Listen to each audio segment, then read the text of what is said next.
Yeah, NPR scandal, whatever you want to call it. Not even a scandal. It is what it is. Nobody should be surprised by this story at all.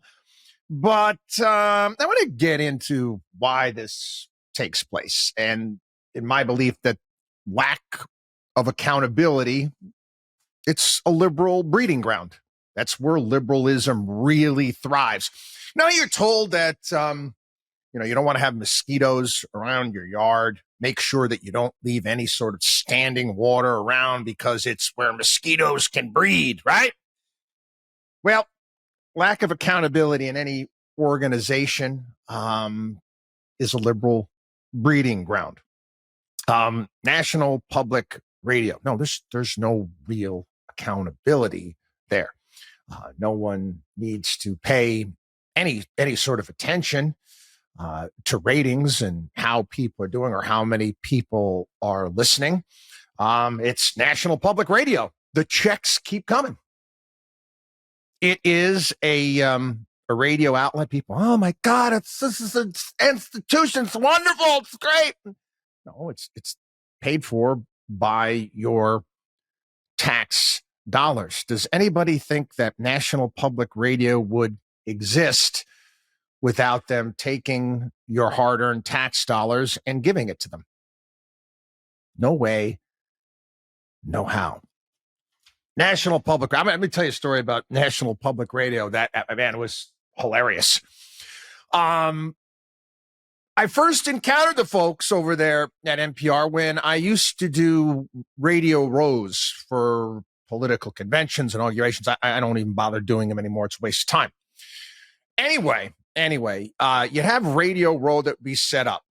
And, basically all the radio show hosts would have their own little table or booth, or back in the day, some talk radio network would have their little station that was set up. So there I was. And back in the day, Michael Savage would never show up at these things, but Michael Medved, Lori, all the hosts that were on there, we'd be all lined up. Sean Hannity had his booth there. But what was always interesting was that we, the people that actually had, had to be in the black, had to show profits, had to be accountable.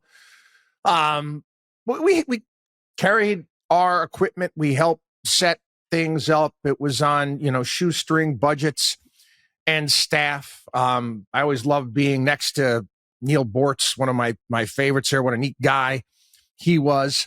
And then there was NPR.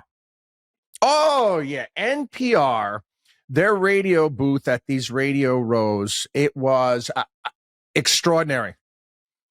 I mean, fancy pants equipment. They had massive television screens set up all for the host there with the countdown clock going, everything there.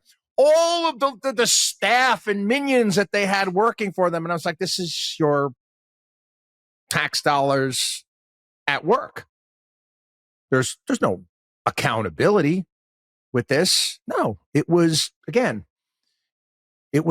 government money. It was your money. It was our tax dollars that were flowing to fund this monstrosity that nobody listens to. So anybody surprised at the fact that, you got one of their writers who's a liberal himself saying that NPR lost its way with its listeners because of, this tack that it's been on for a period of time. We all know this. They're liberals. It's a liberal breeding ground. Wherever you have any sort of detachment from accountability whatsoever, this is what you're going to get. Liberalism will breed like mosquitoes. WatchDog on WallStreet.com.